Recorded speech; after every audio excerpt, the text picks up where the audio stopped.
Good evening. Welcome to the Municipality South Dundas Council meeting for Wednesday, February 4th, 2026. Glad to call this meeting to order with our council team. I have a motion that it resolved that the February 4th council meeting of the Municipality South Dundas hereby be opened at 5:59 p.m. Moved by Councillor Ward, seconded by Councillor Smith. All in favor? Carried. Sending his regrets tonight is Councillor Vino. He was traveling for work, and we do have Deputy Mayor St. Pierre online via Zoom. Can you hear us okay, Deputy Mayor? Yes, I can. Thank you. Very good. Okay. Moving along on the agenda, confirmation of agenda. Is there any additions, deletions, or amendments to tonight's agenda?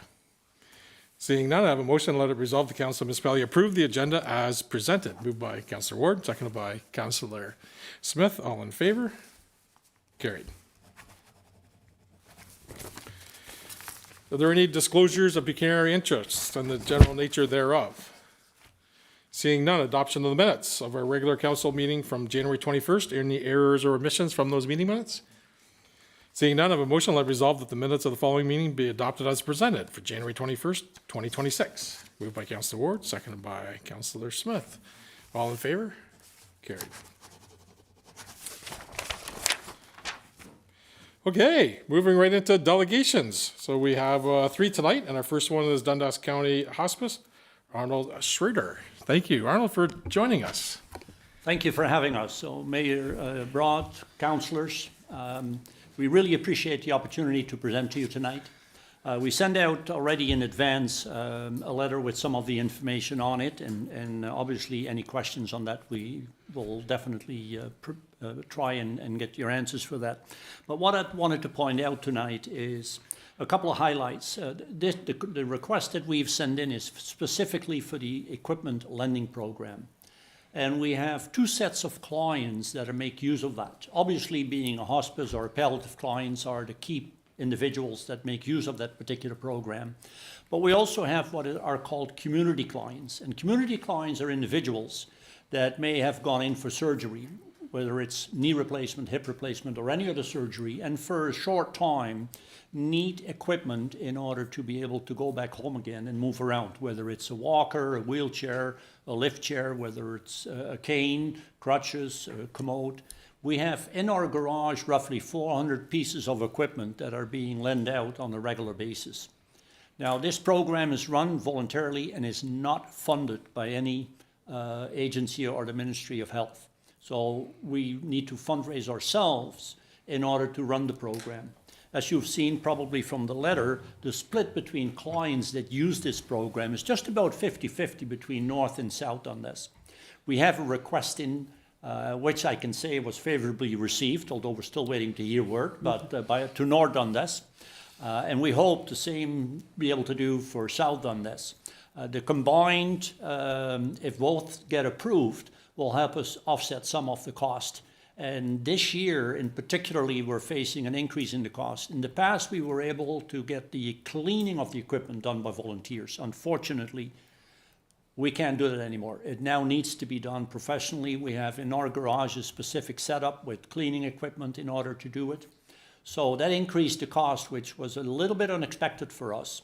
But that's why it's even more important to us to see if we can get funding from whatever source we can get it in order to continue this program.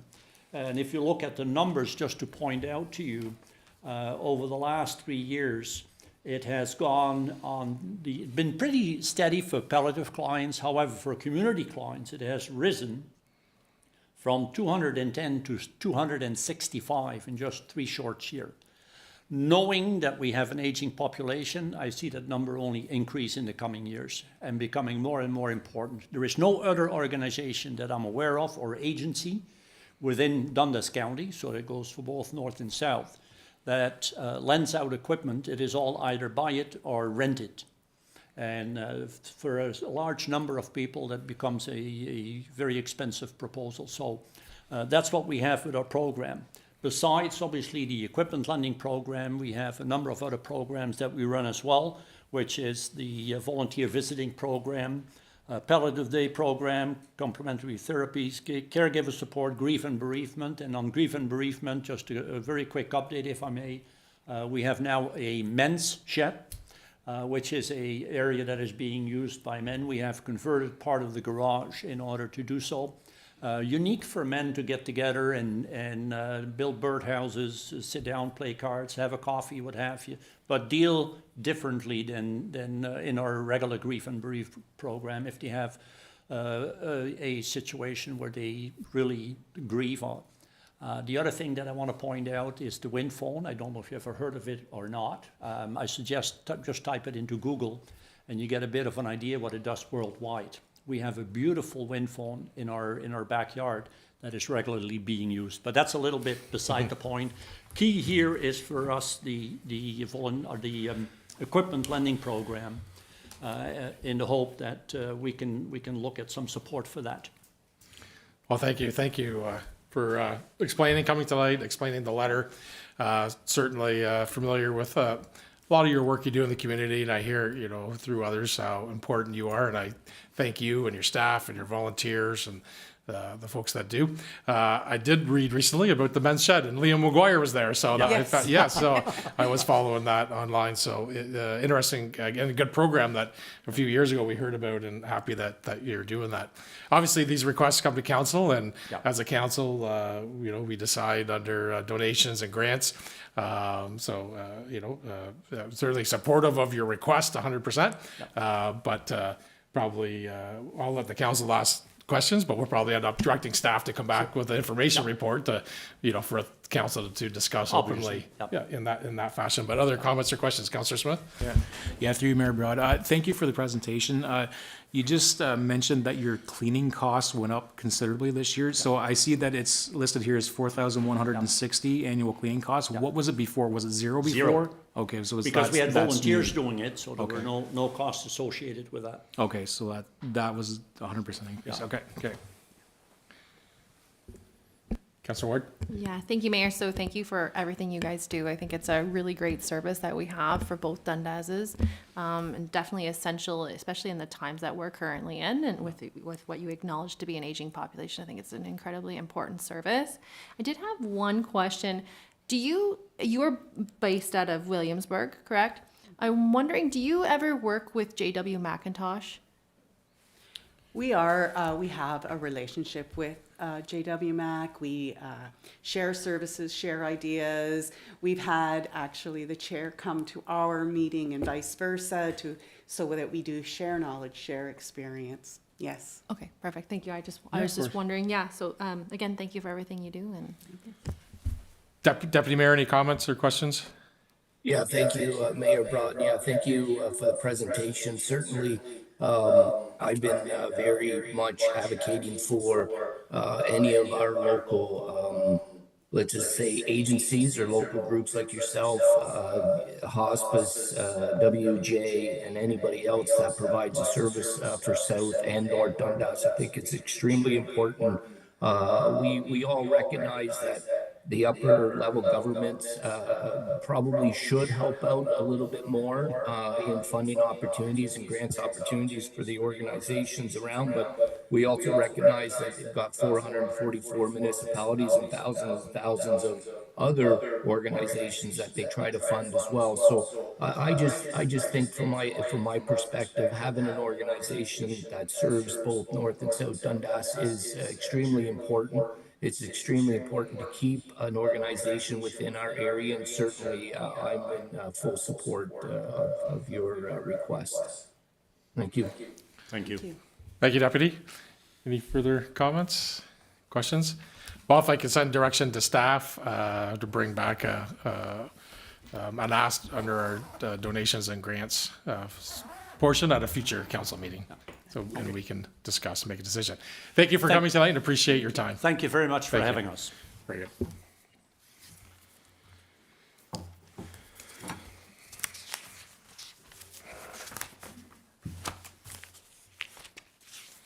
Okay, delegation, Sean, are you gonna go next? Or it's Jim on the agenda, so we've got 6B.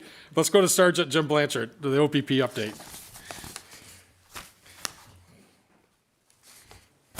Welcome, Sergeant. Thanks for coming. Glad to be here. Just hit the mic button there. We'll be all, there we go. Perfect. Oh, you would have heard me. Well, it's a pleasure to be here. I don't have a ton of updates. Under the new legislation, we don't provide the charts and comparisons. We're unable to do that. It goes directly to the service board, and then they Sure. can dispense down. But I did have a look, and there's no changes. There's no concerning changes in trends, or there's no, like, violent crime isn't up, and that sort of thing. Drug offenses aren't up. So overall, we're doing well. As a detachment, we're quite well staffed at the moment, as good as I've seen it in a few years. A couple of changes that are actually going to help us. We're getting there's 4 shifts, if you will, 4 platoons in SD&G. And we're getting a civilian assistant to do data entry for each officer. Data entry and admin functions are running about 34% of an officer's time. So with this change, there's pilot projects done elsewhere in the province. We're still one of the first ones doing it. That'll put our officers out on the road a lot more, and our hope is a lot more proactive patrols, a lot more visibility, and we're asking officers to, as a whole, not just community officers, but all officers, to increase their community service time to 5% of their day on average. So you should see them more at schools, and even if they're not entering the school, be there at bus times and just that sort of thing to keep our community safe, be a little more visible at peak travel times, commuter times, and so we're pretty excited about that. And then we also have 5 special constables coming, so they'll be able to assist with court functions, things like the vault and some of these other jobs that are taking officers off the road. So we're really excited. It's a good time. We haven't had a staffing increase like this in well over 20 years. So you should see a lot more visibility from our officers out in the community. So that's just the few updates. The other thing the Inspector Hemrick asked me to pass on, so you're aware, if you see a large police presence in the future, what should happen, if it's in South Dundas, the CAO or mayor should be getting a call. You should be expecting that, and hopefully, we've always tried, but now we shall. Okay. So we're hoping that will help you, because I'm sure you're getting calls every time this sort of thing happens. Yes, I experienced one live, actually. Yes. So Yeah, we're that's good. hoping that gets in place. Sure, okay. Immediately. That's Awesome. that's the hope. The other thing is, on occasion, as I've asked you to do, please, feel free, whether it's staff or council, reach out to me when you need something, or I'm not around as much, but I'm still tied to SD&G somewhat. But before I've given you my work number, and I don't always answer it because I run 3 different phones. So on the weekend, if I get a day off, all I've got is my personal number. So I've given my number to the deputy mayor, and he can share that with all of you. If you need me for anything, I'm more than happy. It's not that I won't answer your call on the weekend. It's just I try to get rid of the phones once in a while. So. I know what it's like to have 3 phones, so I'm with you. Great. Yeah. So really, that's everything for me. But I'd be more than happy to answer any questions that anyone may have. Yeah, no, I did have some notes and a few things just to comment on and ask you about, Sergeant. So that's great. The 5 special constables, that's for SD&G or? For all of SD&G, Oh, yes. that's excellent. And Yeah. the civilians and the et cetera. So that's good. So appreciate the inspector's comments about the presence, because we had a big presence in Iroquois a couple weeks ago, and I ended up phoning the inspector to say, is there something I should know about? See how Don was away. So anyway, so that's good. I'm glad to hear that communication will be up, and everything was fine, but Yeah. obviously it was good. And I mentioned this to the inspector, I think last time he was here, when we did the detachment action plans and my feedback to the detachment. And, at that time, and still true today, traffic safety enforcement, community engagement, and visibility on mental health are some of the things I talked about to move forward. So it seems like, just these actions you're talking about tonight, addressing all of those things, which is great to hear. And moving forward, I continue to get emails about traffic violations. It's probably the number one. I got one this week about racing on Highway 31 near the roundabout and a few other activities. So appreciate that we'll see more patrols out in that area. So I thank you for that, and thanks for recognizing some of our feedback we've provided. And please pass on to everyone. We want to hear from you when those complaints, if you get those complaints, give them to us, Okay. because we have limited resources, so if we can't deal with the problem if we don't know it's there. So what I can tell you is every time that we get a traffic complaint, a traffic officer is assigned to that area for the next week or two as time permits. So we do react to them. We are appreciative of the calls. Some people don't want to, they call because they think they're bothering us. You're not bothering us, you're helping us do our job better. So we do encourage that. And one last thing for an update, I did forget to tell you, because you said mental health, we actually, just in the last month, we have an additional social worker riding with an officer. So we have one nurse, one officer, and one team, and another team with a social worker and an officer. So we're expecting to significantly increase our presence out there servicing people who are struggling, because that problem is, despite our best efforts, just becoming more of a prolific problem. We're having a lot more people struggling. That's great. And I know as costs continue to go up at the county level for our shared service, to seeing increased level of service and or getting back to a good level of service is important. So I'm glad to hear these updates for sure. Deputy Mayor, would you like to comment? No, I don't. Through you, Mayor Broad, sorry, excuse me for that. No, I appreciate the presentation, and I appreciate that, Jim, you've always answered the phone anytime we've had the phone. So I appreciate that, and I will share your personal number. I don't think we'll be using it a whole heck of a lot, but I do appreciate that, and I'll be in touch with you in a day or so. Very good. Any other, Councillor Smith? Yeah, thank you for the presentation. I was just curious, you mentioned staffing. How many patrol cars would be on a road, say, any given shift, any given day, on a day shift versus a night shift? How many actually patrol cars would there be in SDNG? So the interesting thing about that is traditionally we've always had the same number of officers working days and nights. We've recently introduced a third shift, so we have a larger number of officers during peak times.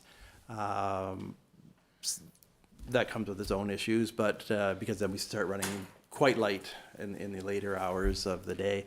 But typically, using the old model, we would have 8 to 10, up to 12 officers per shift in all of SDNG with a full complement.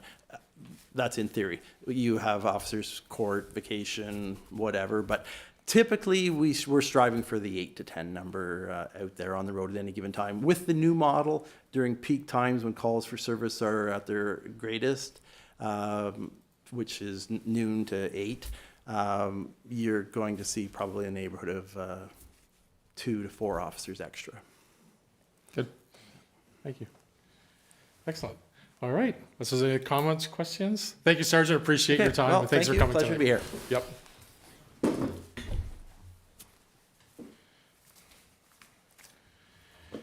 And our final delegation tonight, we have Sean Nicholson, the CAO of Edwardsburg Cardinal, here to discuss Spencerville's Arena Hockeyville submission. Welcome, Sean, and love the Bruins logo. Not so sure about Spencerville, but we're all good.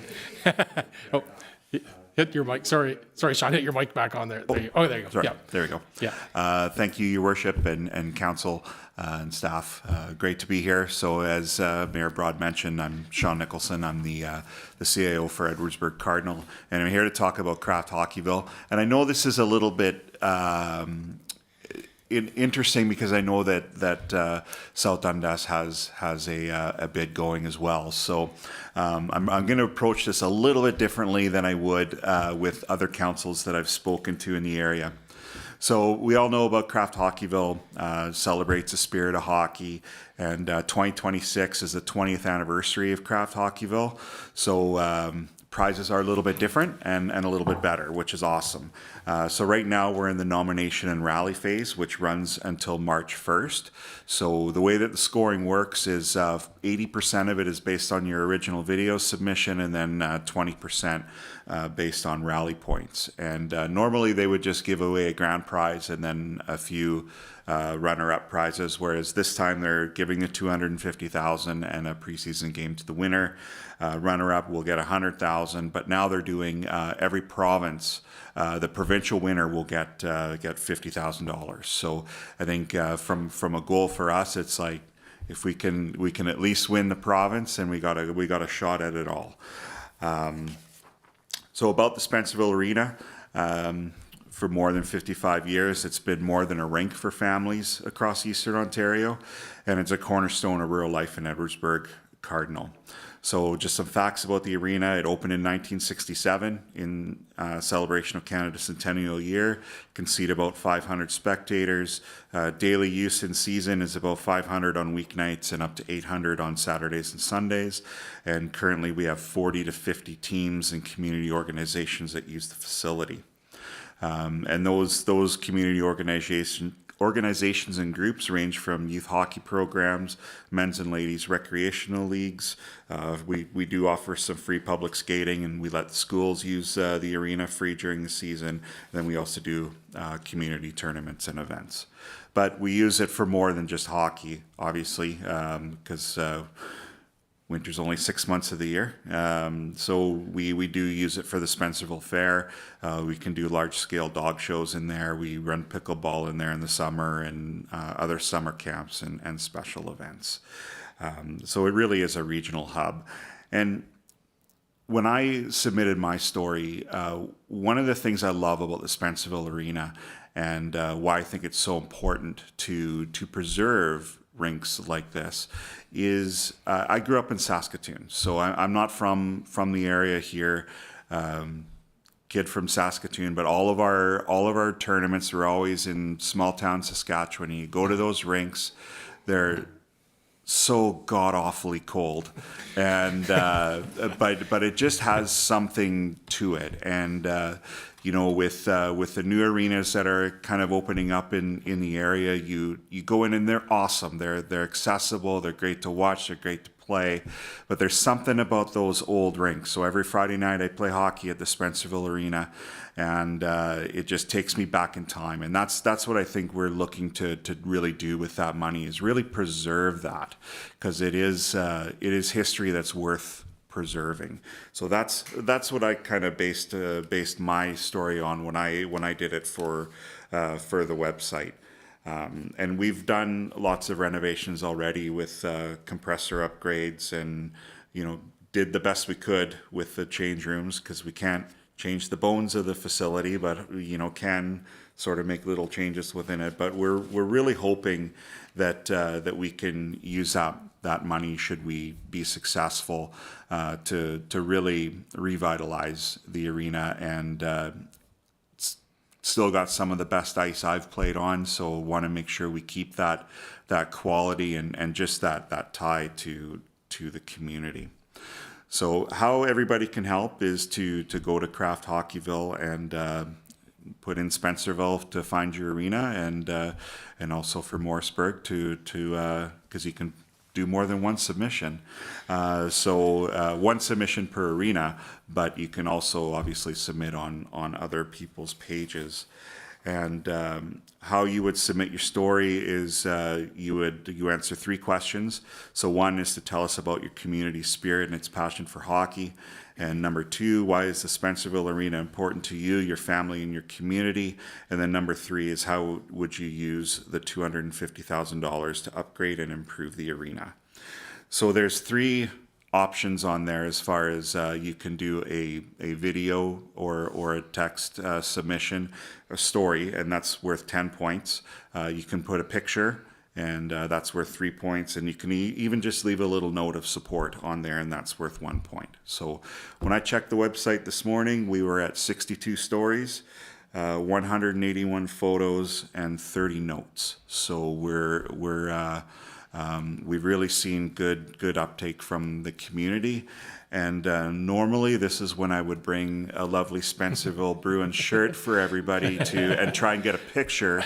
But since I know that Morrisburg has a rink in there, I'm going to change that up a little bit. In exchange for support from your council and your community to support ours, we will in turn do the same and support yours, so we can help both our communities increase our chances in the second half of Craft Hockeyville. So, Excellent. so from that, I will leave it Well, for questions and absolutely. Well, thanks, Sean. A few comments, actually. You know, I grew up in Winchester playing minor hockey there. So remember going to the Spencerville Arena when there was, chicken wire around the end of the boards, right? Just like the classic stories you hear of those original arenas being built.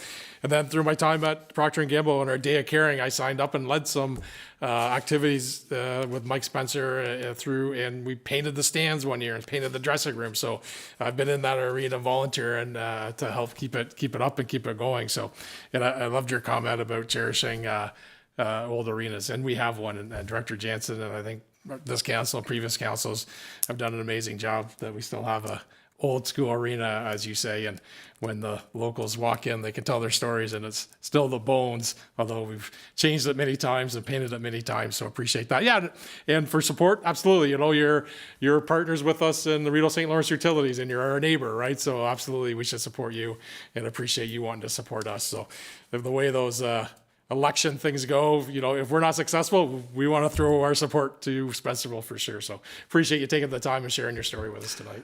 Thank you. And feel free to have Director Jansen reach out anytime, and we'll coordinate with Wendy, our community development coordinator. We'll figure something to help both bids absolutely. for this. Sounds good. Any other comments or questions? Councillor Smith, you've been with the kids of the hockey there. It's cold, right? Yeah. Oh boy. Now that you mention it, I was just gonna say if you are successful on that, $50,000 is the first 10,000 or so could go to put a few heaters in the stands for the parents. We're gonna have to do that for sure. Right on. Okay. Well, thanks. Thank you very much. Thanks for coming tonight, Sean. Appreciate it. Thank you. Okay, moving along to action request 7A, PRF 2026-02 grant application, the Rick Hansen Foundation, Director of Parks Recreation Facilities, David Jansen.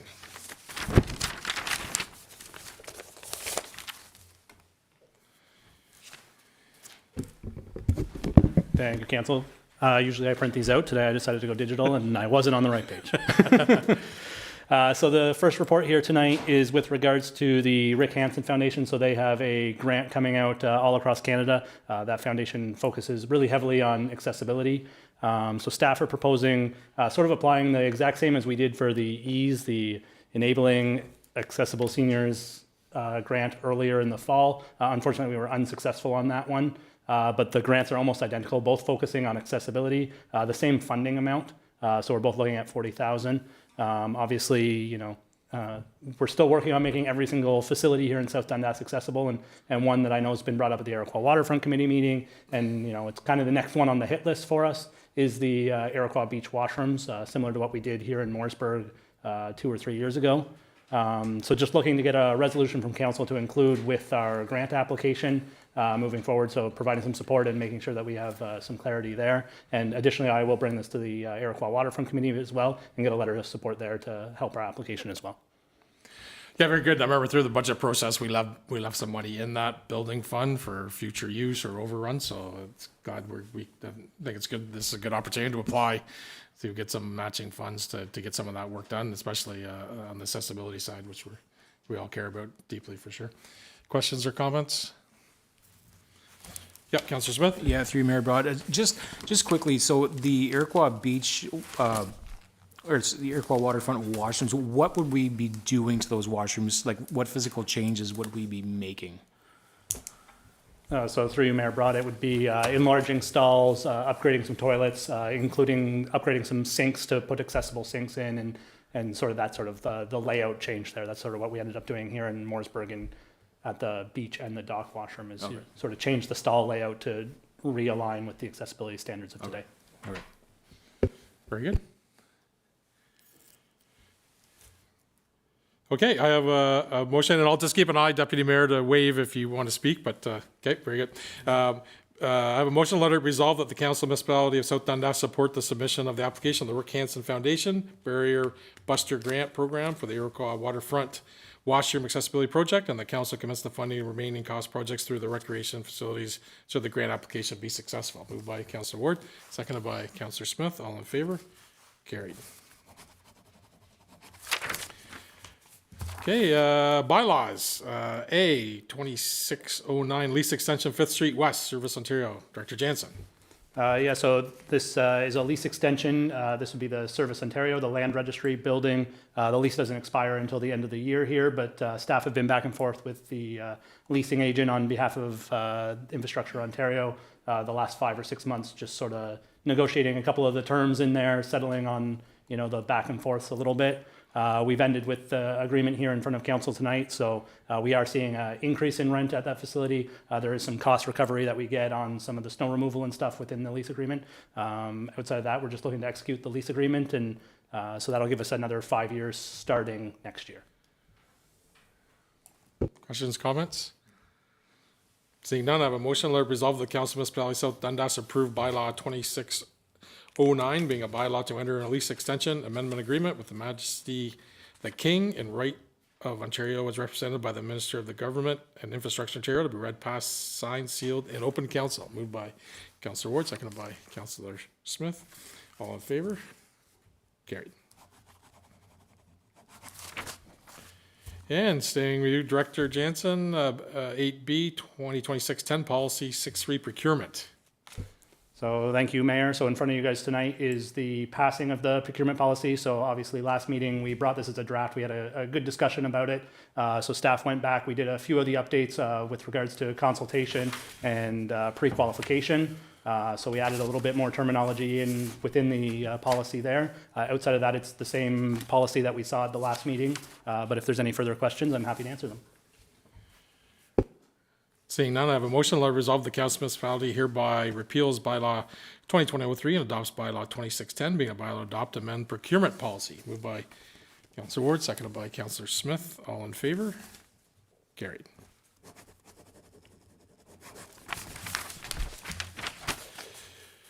Okay, we are now to boards and committees. Trillium response training. So, had a session all weekend. Deputy Mayor was involved on Friday night with Clerk LeBrun, and Saturday myself, but CO DeHaan, Tara, and Tia were involved, and we had the joint exercise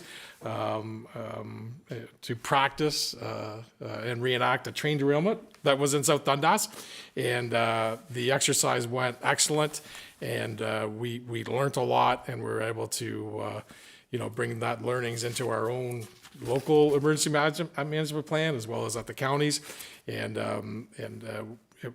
it was well done, well organized, and but we'll say I'm showing just some clippings and the reports from the Cornwall paper, the News Watch, and the local Morrisburg Leader.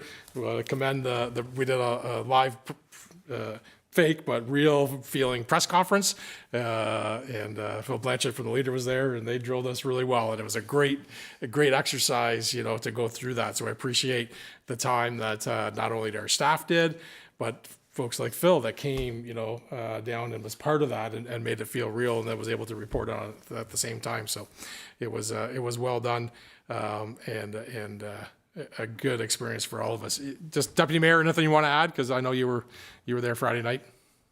Yeah, thank you, Ward. Yeah, no, I appreciate you giving me a couple minutes. I will say that being part of the initial 4 hours of the call and the assessment, I gotta say, what I call the war room was very chaotic, but it was very organized at the same time, and there wasn't much time to do anything but think and talk and try to figure things out. It was coming left, right, and center at us on Friday night. I think we probably got 400 or 500 email posts because we were doing it through the Teams app, but I bet you we got 400 or 500 posts within like an hour and a half of just all the different teams, you know, the health unit, housing, public works, OPP, fire. It was out of this world. It really was out of this world, and I was glad to be part of it. Hopefully, we don't have to ever experience that live. But somebody asked me, Mayor, on Saturday. I got talking to them about it, and they said, "Give me your assessment. Do you really think if this was to happen, you're fully prepared?" And I said, "Well, before the short sample that I have of the 4 hours, we are more than prepared for any type of emergency of this magnitude." So I was very fortunate and happy to be part of it. So thank you. Yeah, like I said, I'll echo that for sure. Prepared, yes. What the result will be, well, that's up to us to execute for sure. But it was excellent, so appreciate it. Second one, county council. So a county council meeting on Monday. Just a couple things to highlight. Charlie Bullard, the CEO at the Winchester Hospital, joined us for a good session in recap. And I won't go through all the things he talked about because we have aligned with him to be here, our first meeting in April. So in a couple of months, he's going to come and give the full update of all the activities happening in the Winchester Hospital, from their strat plan to their budgets to their staffing and to their students and the health hub, et cetera, et cetera. And then they're obviously the Dundas Manor as well. We'll give an update on that. And then their next launching, which we definitely have to get behind, is their application to the Ontario government for an MRI machine.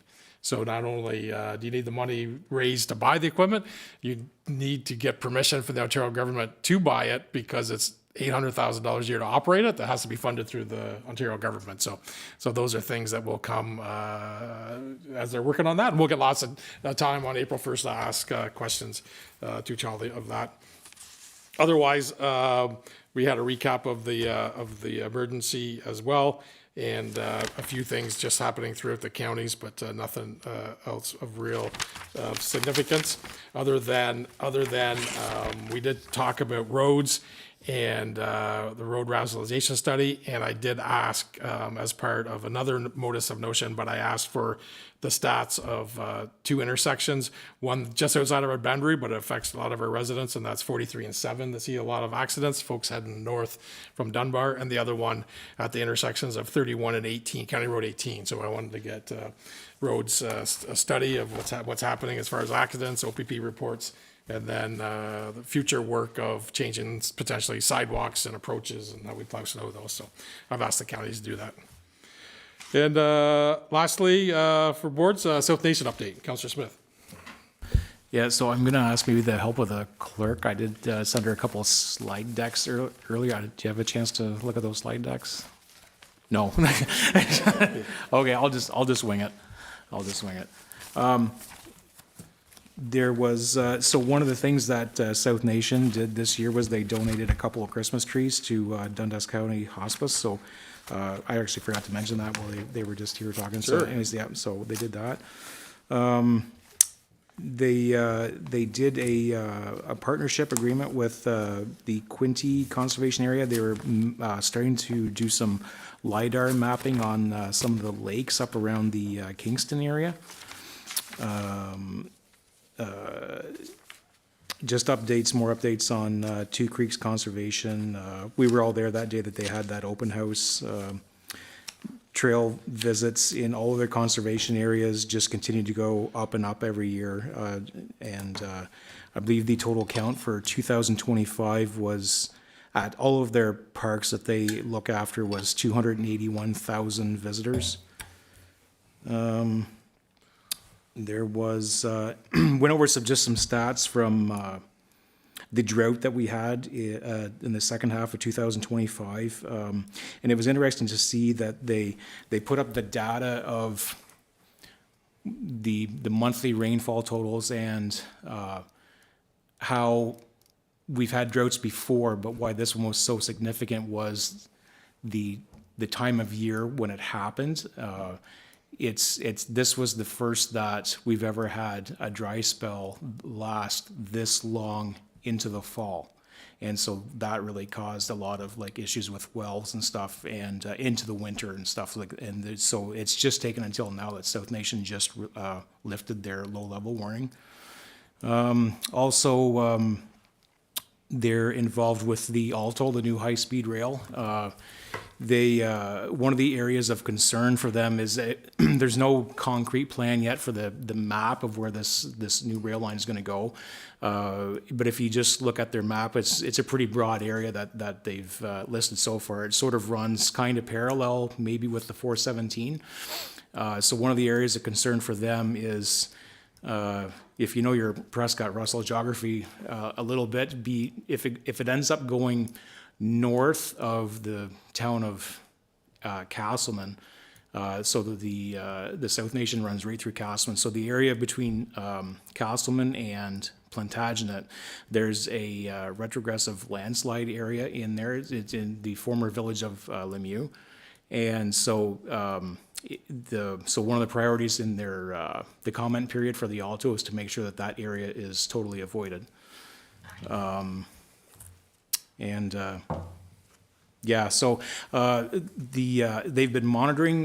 They drilled a well and to monitor in Berwick. They've been monitoring the water levels every month in this well in Berwick, and this year it was in October, November, they recorded the lowest water level in that well since 2003, whenever they started monitoring. So it's the driest it's been ever. So.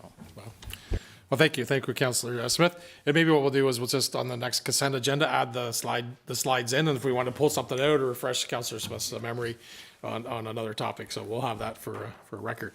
Okay, excellent. Any other committees the last couple weeks? Okay, seeing none. Consent agenda, 2 items, resolution, Municipality of North Grenville on the enhanced school bus safety, and correspondence from the South Nation Lifts Low Water Advisory. Motion let it resolve that all items on the consent agenda be received and filed for information purposes. Moved by Councillor Ward, seconded by Councillor Smith. All in favor? Carried. Discussion items, OTF capital grant funding options. Director Jansen. Thank you, Mayor Broad. So in front of you here is the OTF Capital Fund. I know I've brought this a few times for council to review here. It tends to be one of our most robust capital fund, like our grant options that we have every single year. So I just wanted to get in front of council. Obviously it opens today and we got a little bit of time here to put together our application, but it is very broad. So I just want to get some feedback from council on what direction they wanted to go with the grant application this year.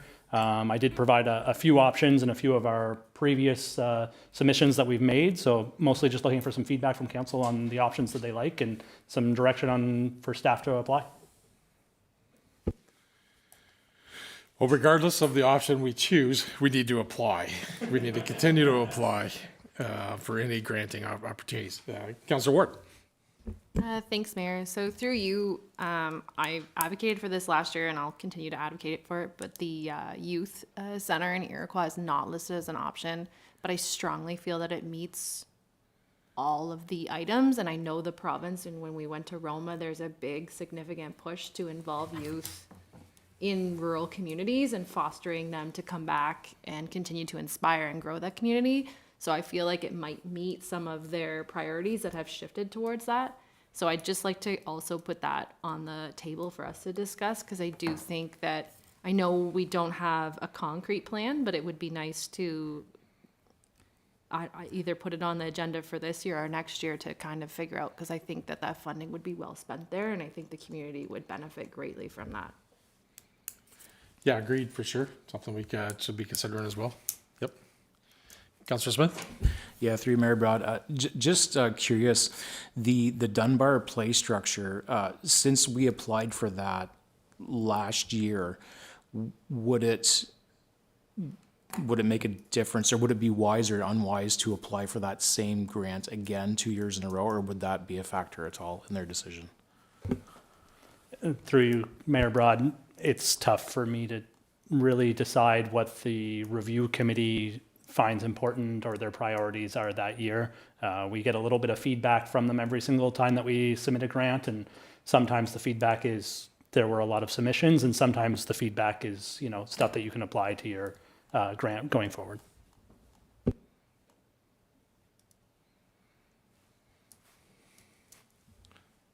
Yeah, Councillor Smith? Yeah, it's just, okay, so just to follow up to that, is the group that was using the Dunbar Rec Center this past year. Are they coming back? Is that going to be continuing? Through you, Mayor Broad, that'll still be a decision of council, but stay tuned at your next meeting. Oh, okay. Excellent. Thank you. Yeah, no, taking a look at the list, obviously, all important, all key. One that kind of sticks out for me, and I'm definitely with Councillor Ward on the Iroquois Youth Hub. We should consider something in that area. But one that stands out for me is the piece of infrastructure that we have in place already, and that's the Williamsburg Park and the outdoor rink that is in need of tender loving care for sure. So that would be something I'd prioritize as one item to definitely think about it at the top of the list over the others for myself. Deputy Mayor. Yeah, thank you, Mayor Broad. I tend to agree with your statement. To support Councillor Ward's initiative on the youth center, it would be nice to find out if there's any other funding opportunities that we can apply to or apply for that would support that, to support a youth center of that magnitude. If I'm just looking at the list, just a quick question before I respond to my option on the just give me a second. I just want to pull my sheet back up here, if you wouldn't mind. On the option 5 for the new multi-use pad, do we have an idea of how much has been raised to date by the community for that pad? Dr. Jeza? I believe last time I looked at, there's a couple flexible variables right now, but I think we're around 50 to 60,000. 50 to 60,000. So a good amount so far. So that's nice. Yeah, excellent amount. Congratulate them so far. I think for me on that one, though, I think we should get a little bit higher on the fundraising before we can really support that. At least half, I think, whether it's a combination of in-kind or financial donations. But I agree with you, Mayor Brada. I kind of saw the Williamsburg rink as kind of a priority, and then the Dunbar kind of the second priority, and then also following up to see what kind of funding opportunities there are for the youth center for Iroquois. Very good. Dr. Jansen, meet your needs for tonight? No, I think this is, I think they're all great options, and like there is no wrong answer here. Yeah. And I know ultimately at council, this project was on the council project list. You look at that Haldane Park funding that we got in the past, it aligns with the funding that we've previously got. So I think we're setting ourselves up in a spot that, we'll have a strong application. Very good. CO Don. Thanks. Just very briefly, for council's awareness, every 2 weeks when we have our development meetings, one part of that development meeting is actually we have staff member Tyler join us, who goes through the funding grants that are available, like all sorts of grants that are available, and we kind of go list by list and talk about projects that may or may not qualify or be good candidates for it. So hearing the feedback with respect to the youth hub and continued investment there, that's something maybe we make sure we focus on. Not that we are ignoring that as a potential opportunity when we talk through these opportunities that are out there, but that might be something that I guess I'm rallying the troops around the table today that maybe we put an emphasis on that, because I hear very loud and clear that that's something that council really sees as a priority. Excellent. Thank you. Thank you, Director. Okay, notice of motion. Seeing none, I do know that many things are coming back. Tonight was a shorter agenda, but a lot of the notices and some of the reports we're going to see in the next few weeks, so we'll have some bigger content coming forward. I have a motion ratification. Let it resolve that the bylaw 2611, being a bylaw to adopt, confirm, and ratify matters dealt with resolution, be read and passed in open council, signed and sealed. Councillor Ward, seconded by Councillor Smith. All in favor? Carried. Motion to adjourn at 6:47 p.m. Councillor Ward, Councillor Smith. We'll keep things consistent. All in favor? Thank you, Deputy. So as we bring our council meeting to a close for Wednesday, February the 4th, my comments are going to rally around one person in our community, and that person is Chris Krusty Wooters. We had a great opportunity to celebrate his retirement over the past few weeks. And for a person that made a huge impact in our communities. And when I stood on the ice during Lions Day and people cheered for him, tears overwhelmed him and Karen with minor hockey and myself as we stood there to realize how important just one person in the community can make. You know, he knew every hockey player, figure skater, no matter who you were, he knew who you were and nicknamed you and told you a story about going to school and get an education. That was his line for sure. We'll never forget that. And I was honored to be part of the Junior C recognition on the Sunday.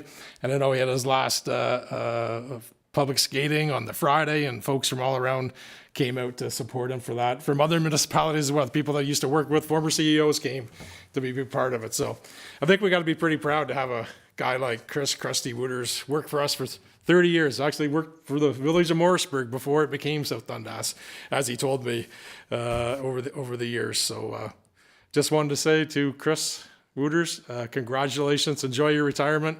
And I know your next real big event is the figure skating final show where you'll say goodbye to the figure skaters. So for all of us at South Dundas, congratulations, and we say good night.